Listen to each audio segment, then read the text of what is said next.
大家好了。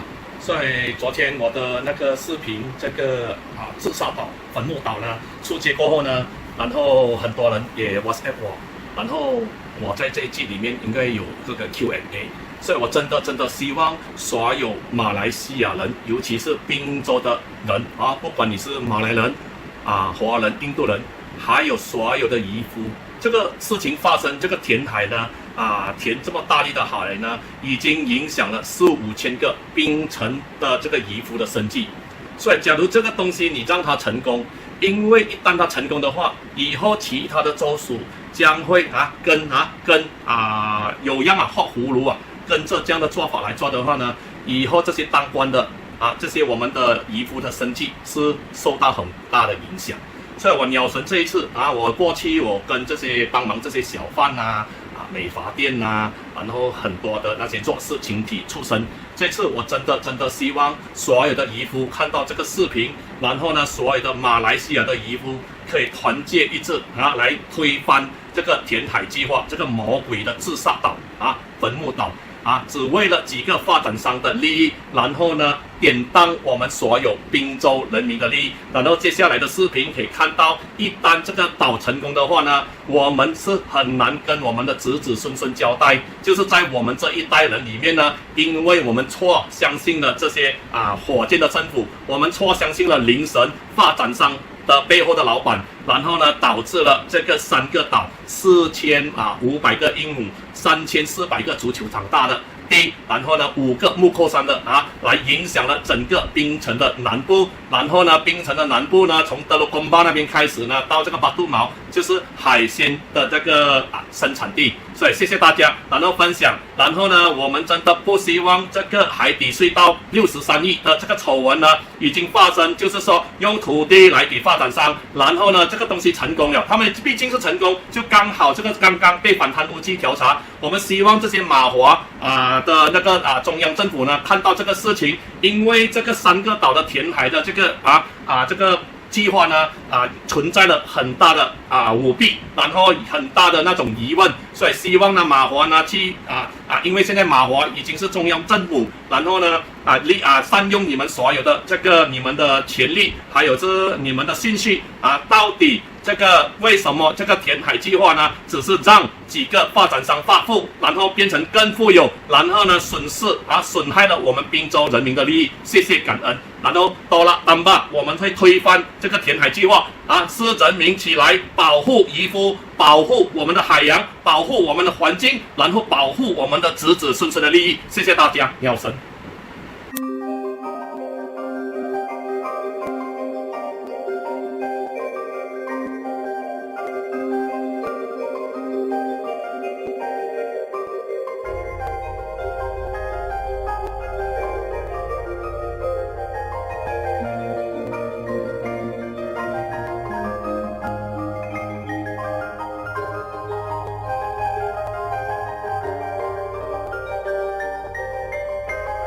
Because the way they're doing business is so destructive, it's actually destroying a lot of our ecosystem. And then, of course, there are also human casualties, and these are mainly the fishermen, but they're also going to be the people who live in the south. And then why should these people have to give up their way of life and their livelihood just so that a few people can make money? So I don't think it's an honest project at all.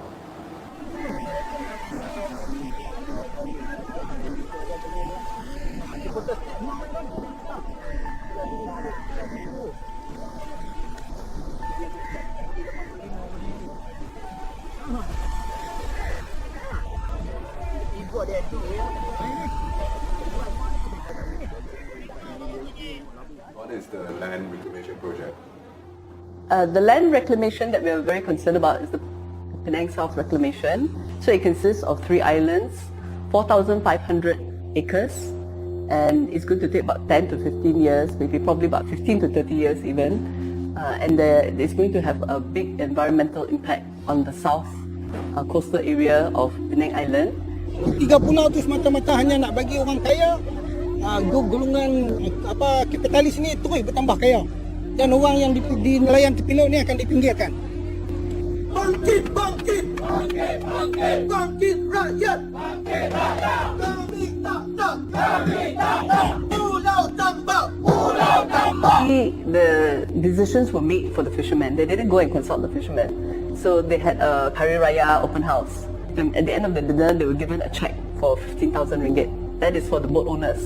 But for the crew, they only get 2,000 ringgit. And since that time, the reclamation started and the fish catch has been going downhill, and some of the fishermen are really having a tough time, to make ends meet. So when the other fishermen saw what happened to these people, then they realized that, even compensation, how long is it going to last you? 1 year, 2 years at the most? But if you're a full-time fisherman and you have to depend on this livelihood, for the rest of your life, it's really not enough. To be honest. Nelayan ni dia tak ada banyak qualification. Bila you buat pembangunan, cost of living in that area will go sky high. Mesti tinggi punya. Will I be able to live in that area? Kami mesti tanya pembangunan projek BSR yang mewujudkan pelbagai jenis resort dan kondo mewah ini untuk siapa? Kerana tentunya pembangunan itu bukan untuk warga asal Pulau Pinang. There has been no cost-benefit analysis done. If you do a proper cost-benefit analysis and the impacts are small and can be mitigated, then you call it a trade-off, okay? So who is actually gaining from the Penang self-reclamation and who is going to lose? So they have decided that the people who are going to lose are expendable. But is this how we should be thinking about the whole thing? In the very first year, they're going to scrape off all the mud flats. Then subsequently, they will go and get the sand and then go and dump the sand, so which is going to destroy it even further. You are taking the best sea in Penang and you're going to make it the worst. You're going to totally destroy it. Hidupan kita semua nelayan. Dan kita punya laut ni merupakan tempat kita cari makan. Jadi tanpa laut, kita tak ada, nelayan ni tak ada makna. Jadi apabila kerajaan membuat 3 pulau tu, maka dia ganggu tempat kita cari makan. Walaupun kita duduk di sana, tapi kita bukan buat kerja depan rumah. Kita laut ni, laut Pulau Pinang, milik nelayan di Pulau Pinang. Jadi kita cari makan seluruh di perairan Pulau Pinang. So one is environment, 2 is the livelihood of the fishermen themselves, and thirdly is the effect that it will have on our food chain. If you have affordable fish, that means all those makcik-makcik or whoever is, making economy rise and nasi campur, they are also depending on that kind of cheap supply of fish. So when that supply is no longer available, that is going to have a whole ripple effect down the whole food chain. Ingat, gawat iklim bukan sesuatu yang akan terjadi besok. Dia sudah menjadi realiti hari ini. I think that the future generation will not be able to accept it. They will look back on this and say that how can any government do this to the environment?